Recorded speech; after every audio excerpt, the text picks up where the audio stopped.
et salut, c'est Version Française, votre magazine de la mode, de la déco, de la culture, du design, du chic, quoi, à la française. Et ceux qui en parlent mieux, ce sont les étrangers, non? Nathalie.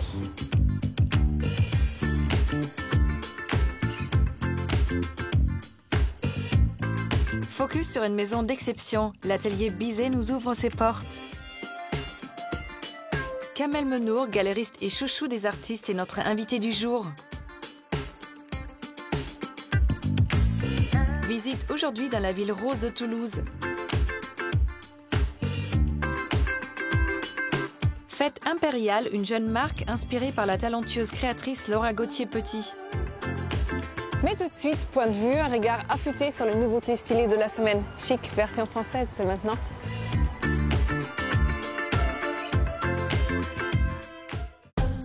Plus la peine de prendre l'Eurostar si une envie pressante de porridge vous prend.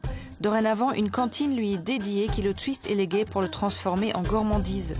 Pause déj d'un nouveau genre, il se déguste sucré ou salé grâce à deux jeunes filles qui ont fait germer l'idée d'un bar à porridge en plein Paris. À vos bols, partez. Vaste domaine de 1000 hectares situé à 45 km de Paris, au cœur de la forêt de Ermenonville, l'abbaye de Chalice est une des plus grandes abbayes cisterciennes de France. Mais en dehors de son parc et ses ruines, on peut admirer la collection personnelle de la peintre Nelly-Jacques Marandré.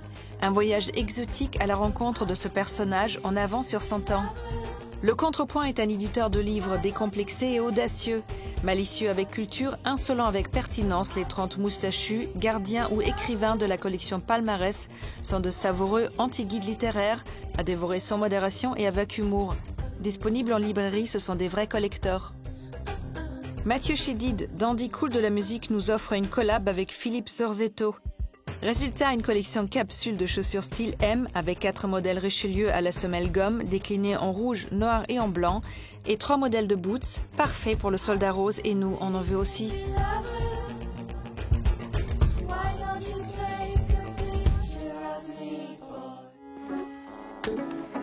Atelier Bizet, des ouvrages délicats et fragiles pour les créateurs de mode, c'est notre focus dentelle du jour.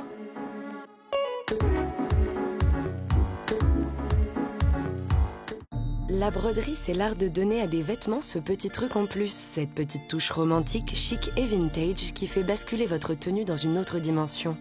C'est aussi un savoir-faire aux techniques ancestrales et subtiles. L'atelier Bizet est un atelier 100% made in France, ouvert par Corinne Bizet en 2005 en banlieue parisienne. Alors, la broderie m'est tombée dessus un petit peu par hasard. J'ai toujours eu des choses dans les mains. Depuis que je suis toute petite, je fais plein de choses avec mes mains. Et quand j'ai eu fini d'élever mes enfants, j'ai par hasard rencontré une jeune femme qui faisait l'école de broderie de Sage. Et elle m'a décrit ce qu'elle faisait. Je me suis dit, ça c'est tout à fait pour moi. J'y suis allée et en 200 heures de formation, j'ai appris le métier. C'était évident. Voilà. On peut clairement dire que Corinne Bizet est passionnée par son métier. Quand on lui demande de nous dire ce qu'est la broderie, elle nous répond: vous avez une robe très jolie, bien coupée, magnifique, mais vous mettez de la broderie dessus et c'est le rêve. Tout l'ornement du vêtement qui va magnifier. C'est le rêve, c'est le rêve. Voilà.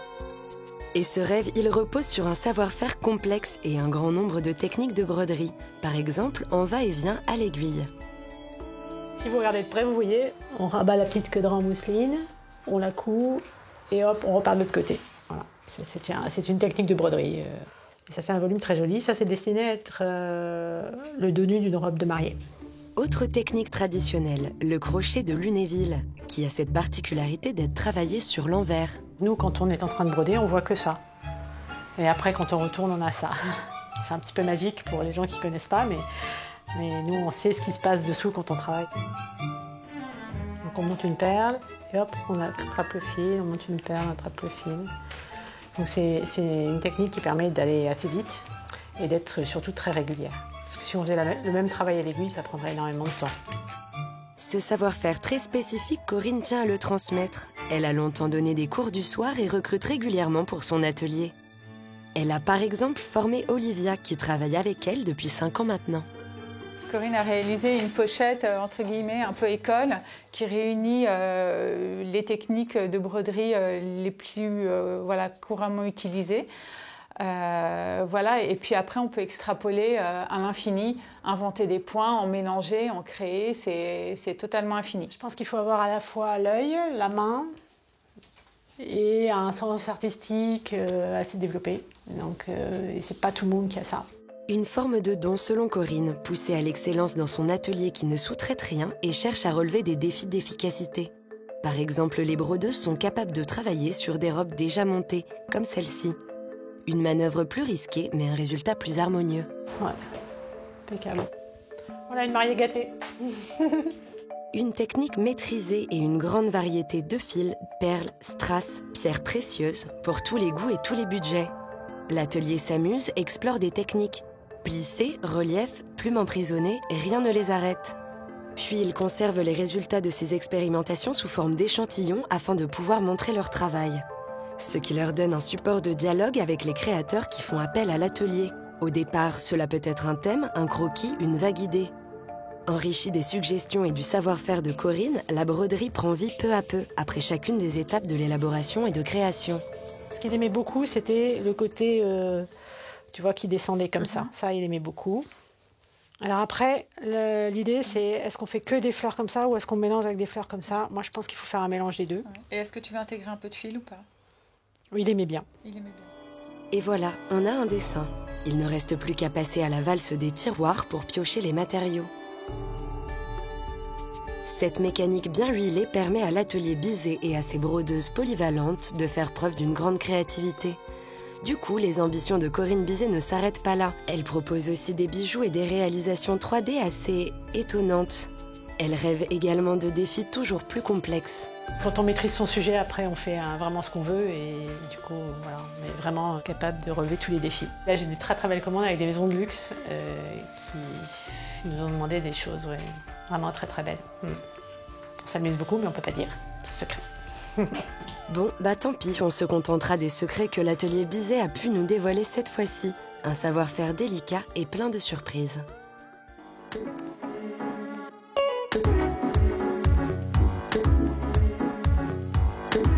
Le personnage admiré et courtisé par la planète art, le galériste Kamel Menour, nous reçoit à l'occasion de sa prochaine expo Monumenta.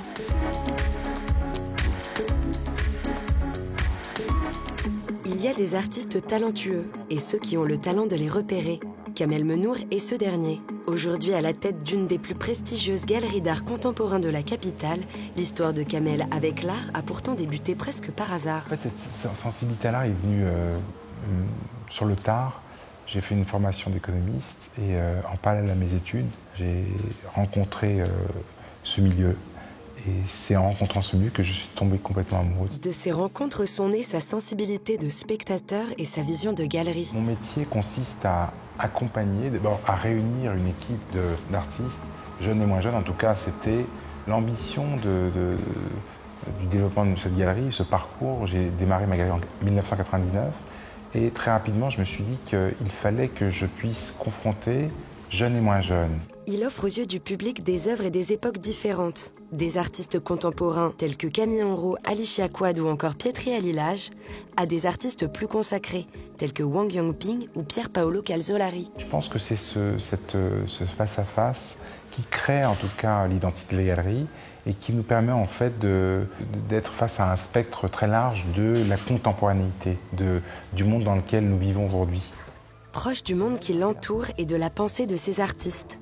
Le quotidien de Kamel, c'est beaucoup de voyages pour être auprès d'eux et de temps pour leur apporter ce dont ils ont besoin pour exprimer leur art.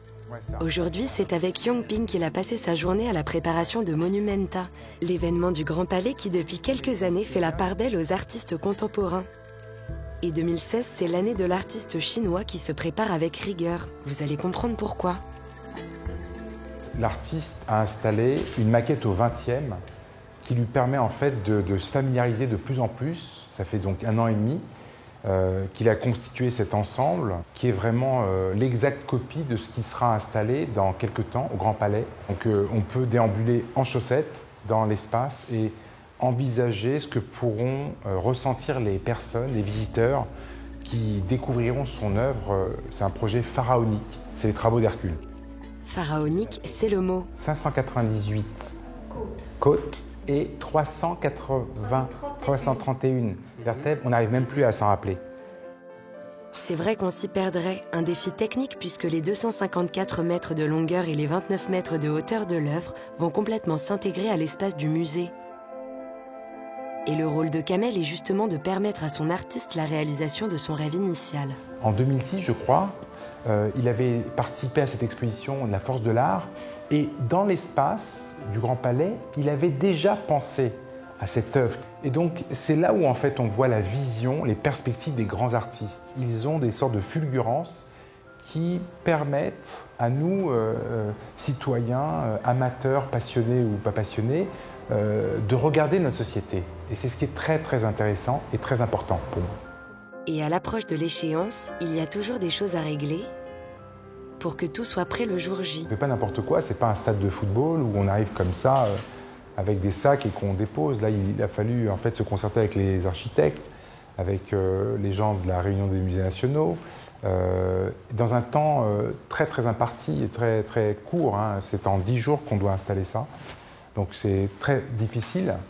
Mais en fait, grâce à toute cette équipe, grâce à la galerie, grâce aux personnes de la Réunion des musées nationaux, on va y arriver. On y est d'ailleurs. Un exercice auquel Kamel est bien rodé. Le Grand Palais, il le connaît bien. Car Wang Yangping n'est pas le premier de ces artistes à avoir été choisi pour Monumenta. Avant lui, Yanish Kapoor, puis Daniel Buren ont investi le célèbre musée d'art contemporain. Une preuve que Kamel a le bon feeling sur les artistes à suivre. Je fais beaucoup de visites d'ateliers. On me propose plusieurs artistes. Je les fréquente et quand il se passe quelque chose qui n'est absolument pas décryptable finalement, il se passe quelque chose face à quelqu'un et on a envie de participer à cette création.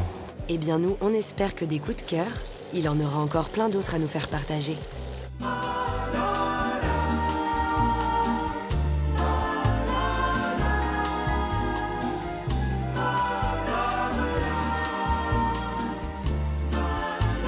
Bonjour Kamel et merci beaucoup d'avoir accepté notre invitation. Je sais que vous êtes super occupé. Ouais, un petit peu. Oui, un petit peu, on va dire. Notamment la préparation de Monumenta. Ouais, ça beaucoup. On va commencer par la définition de votre métier. Vous l'avez dit vous-même, vous êtes découvreur, accompagnateur et vendeur. Est-ce que c'est juste? Effectivement, c'est une bonne définition. Découvreur, accompagnateur et producteur avant d'être vendeur. C'est-à-dire que aujourd'hui, les œuvres sortent de l'atelier, mais on aide des artistes à les faire sortir, à les accoucher. Donc en ça, je suis aujourd'hui, comme certains de mes collègues, producteur. C'est une nouvelle facette du métier. Alors on va revenir un tout petit peu en arrière, quand vous étiez rue Mazarine, quand vous avez découvert un petit local et vous avez lancé une galerie photo uniquement. Il y avait peut-être une rencontre un peu décisive avec Larry Clark, je ne sais pas. C'est vrai, Larry Clark a été un des artistes phares de ce moment où la photographie était en plein essor à Paris, avec l'avènement du salon, le salon Paris Photo. Et il est vrai que je suis allé voir Larry Clark à New York. Il avait été formidable d'écoute et on a eu la chance et je suis très fier de l'avoir montré à Paris dans la petite boîte à chaussures de la rue Mazarine. Et puis un jour, je crois que c'était en 2002, vous dites, voilà, je change déjà un modèle qui marche quand même. Est-ce que c'était le bon moment? Est-ce que vous avez eu le trac? Vous vous êtes dit, ça y est, il faut que j'élargisse? Vous avez raison, c'est vrai que j'ai eu quelques nuits d'insomnie avant de prendre cette décision, mais elle était très aboutie. C'est-à-dire que quand je dis à ma collaboratrice, qui est d'ailleurs toujours mon bras droit, Marie-Sophie, que j'avais pris la décision de ne plus continuer la programmation autour d'un seul médium, la photographie. Donc on était complètement identifiés à Paris, ça marchait très très très bien. D'ailleurs elle avait été un peu surprise, elle m'avait parlé même de suicide, parce que ça marchait. Mais j'avais vraiment très peur, mais j'étais très sûr aussi de vouloir changer et de pouvoir ouvrir le spectre au travers des différents médiums, la sculpture, la vidéo, l'installation, la peinture. Une galerie qui permettait de développer différents types d'écriture. Que représente aujourd'hui Paris sur le marché de l'art? On sait que beaucoup à New York ça se passe, ou peut-être à Londres, mais Paris, on en est où? Paris, il y a 10-15 ans de ça, c'était une ville-musée, c'était une ville complètement de flânerie, mais où en fait les gens ne venaient plus trop dans mon activité, dans l'art.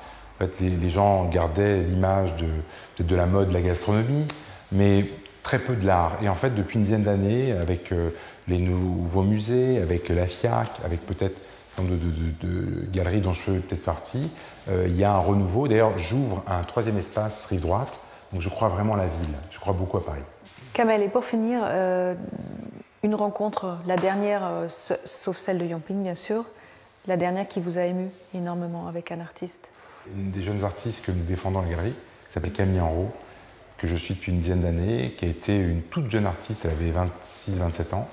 Et en 10 ans, elle a fait une progression absolument formidable, remarquable. Elle est maintenant, elle est à Paris, elle est installée à New York. Elle est présentée par les plus grands musées, le MoMA, le Guggenheim, le Centre Pompidou. Et c'est au travers des 3-4 expositions que nous avons fait à la galerie qu'elle est en train de devenir ce qu'elle est en train de devenir, à savoir une gigantesque artiste. Voilà, donc quelque part, l'accompagnement de cet artiste sur une dizaine d'années et de passer d'une artiste un petit peu non identifiée à une artiste en passe de devenir une très très grande. Bon, on l'a compris, vous êtes un fidèle et c'est magnifique. Merci Kamel. Merci.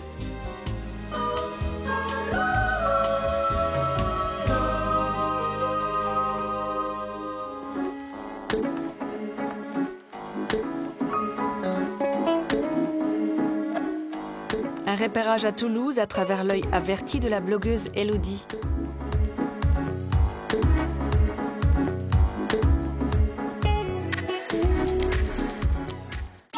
Toulouse, chef-lieu du département de Haute-Garonne, c'est la 4e ville de France. Elle est surnommée la ville rose à cause de la couleur bien particulière de son architecture et des briques qui la composent. Toulouse est aussi réputée pour sa gastronomie généreuse. Bienvenue dans le sud-ouest. Et c'est Elodie, blogueuse, journaliste et Toulouse addict, qui va nous dévoiler ses endroits secrets. Bonjour, je m'appelle Elodie, bienvenue à Toulouse. Je vais vous faire visiter ma ville, donc ma ville rose, même si c'est un petit peu cliché, pour moi elle est rose. Et voilà, je vais vous la faire découvrir parce que je la connais bien. Il y a une vie alternative qui est hyper importante, hyper intéressante, qu'on n'arrive pas toujours à distinguer du premier coup, mais qui est bien là quand on veut un petit peu découvrir les entrailles de la ville, quoi. Ici, on est sur les toits de la Dalbade, donc en fait, on est dans un quartier un petit peu chic de Toulouse. Et en fait, on est dans la chambre d'hôte que j'ai choisi de vous faire visiter. C'est le premier lieu qu'on va découvrir. Et même à l'intérieur, le rose toulousain ne nous quitte pas. C'est comme si la ville elle-même entrait dans les maisons. Nous sommes ici dans le quartier des Carmes, dans un ancien hôtel particulier de Capitoul, ces notables toulousains qui dirigeaient la ville entre le Moyen-Âge et la Révolution.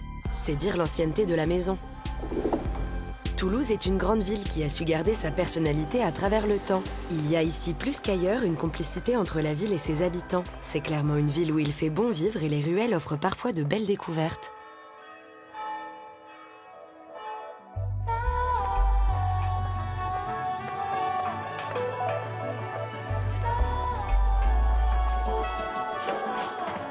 Direction maintenant la cathédrale Saint-Cernin, au cœur d'un quartier populaire où a récemment ouvert un restaurant très stylé qui fait figure d'ovni dans ce quartier pas encore branché. Dans les cuisines, le chef est gallois et il a un talent fou, mais ça c'est Elodie qui aura la chance de le juger.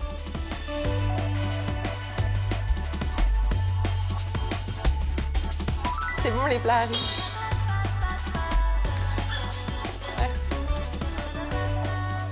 J'ai déjà goûté ça en fait, le fond cru juste laqué là, avec des graines de sésame. Alors ce que tu viens de manger là, c'est un petit œuf de caille. On l'a préparé façon English breakfast un petit peu. Donc un joli pain brioché qu'on a juste imbibé d'huile de cèpe. Ici c'est notre version du thon tataki. Donc c'est un filet de thon rouge qui a juste été snacké, pané aux graines de sésame. Et on termine avec notre grand classique, le mini burger au foie gras. Un pain brioché fait maison, la petite tranche de foie gras poêlée et juste une petite gelée de groseille pour l'accompagner. Waouh. Quittons maintenant le centre-ville pour nous rapprocher de la Garonne. Il y a ici beaucoup de nouvelles petites boutiques qui proposent des objets et des accessoires tendance. Et Slow en fait partie. Je vois qu'ils te plaisent. C'est trop sympa, je trouve. Franchement, ça vient d'où? C'est aussi un créateur américain. Ok, dis donc. Hein. Et donc lui vient, enfin elle vient de Brooklyn. Et je l'avais découverte lors de mon voyage à New York. Franchement, il faut avoir des idées. Hein. Exactement, c'est ça que j'adore. Pas mal, non? C'est un peu la classe, quoi. La boutique s'appelle Slow. Et le slow, en fait, c'est un mouvement qui était apparu aux États-Unis en opposition à la fast food, donc la slow food. Et l'idée du slow, c'est que le cycle du produit, en fait, soit plus long. Donc le produit va rester plus longtemps dans le cycle de consommation. Ça favorise aussi l'imagination des créateurs parce que la matière est plus compliquée à travailler souvent.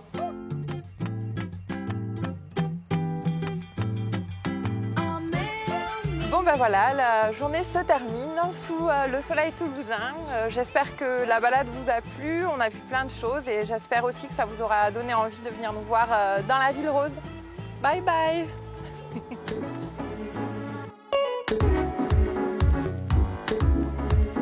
Entre le Paris libre du 19e siècle et la décadence des nuits folles des années 80, fête impériale et la relève de la semaine.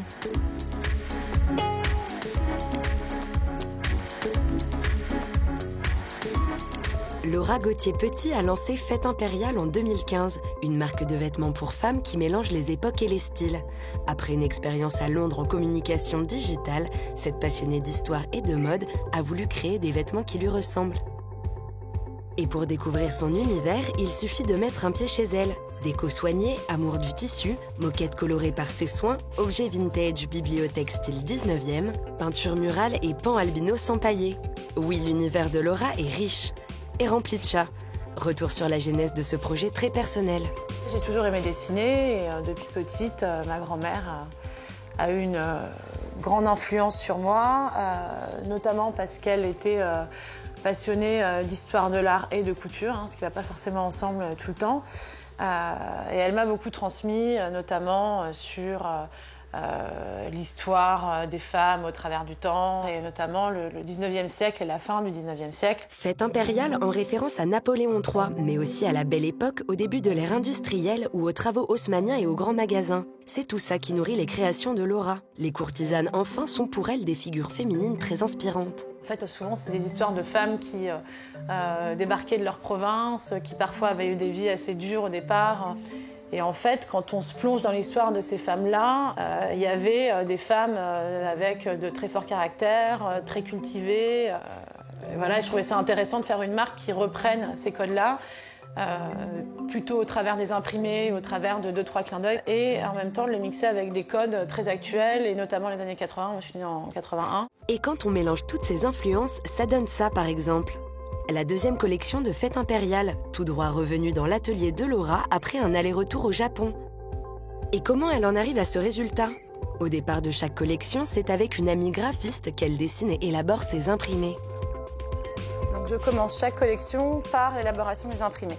Sur la collection Fall Winter 16, j'avais envie de faire des choses très colorées, avec beaucoup de vert, de créer une jungle un peu européenne dans laquelle je voulais ajouter des cages, un peu en clin d'œil à la publicité des années 80 pour Chanel avec Vanessa Paradis en petit oiseau dans cette cage. Puis elle choisit des tissus qui donneront à ses imprimés leur meilleure capacité d'expression et dessine en parallèle les silhouettes des modèles. Pour les formes, elle s'inspire beaucoup des années 80 et du vestiaire masculin, avec beaucoup de coupes oversize, des balances en coupe large et très fitées. Mais avant tout, le but de ces vêtements, c'est de s'y sentir bien. Tout un processus de création réalisé dans un atelier à taille humaine.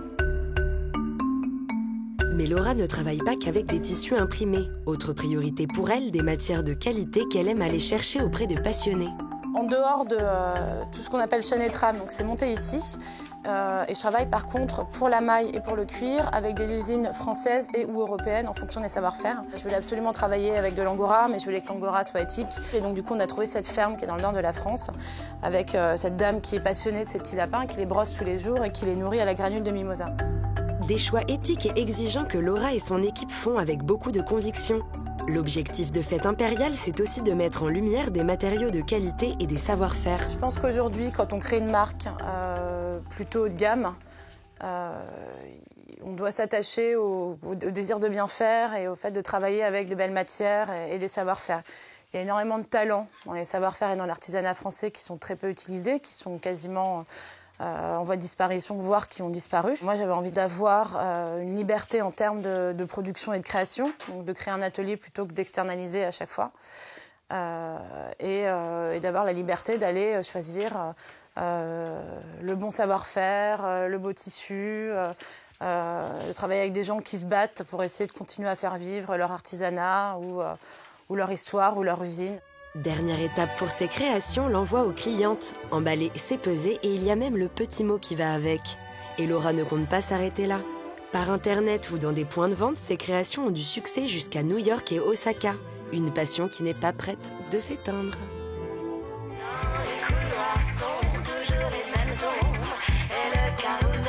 Version française est déjà finie, mais soyez chic toujours et retrouvez-nous la semaine prochaine. Bye!